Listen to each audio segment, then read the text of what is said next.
بسم اللہ الرحمن الرحیم۔ السلام علیکم ورحمۃ اللہ وبرکاتہ۔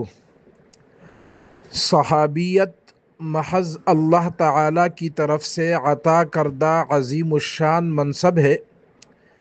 جس طرح اللہ تعالیٰ نے نبوت و رسالت کے لیے انبیاء اور رسل علیہم السلام کا انتخاب فرمایا، اسی طرح اللہ تعالیٰ نے اپنے محبوب صلی اللہ علیہ وسلم کی صحبت کے لیے حضرات صحابہ کو بھی خود منتخب فرمایا۔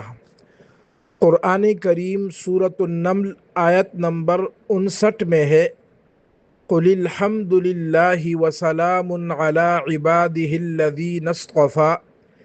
اے پیغمبر آپ کہہ دیجئے تمام تعریفیں اللہ کے لیے ہیں اور سلام ہو اس کے ان بندوں پر جن کو اس نے منتخب فرمایا ہے۔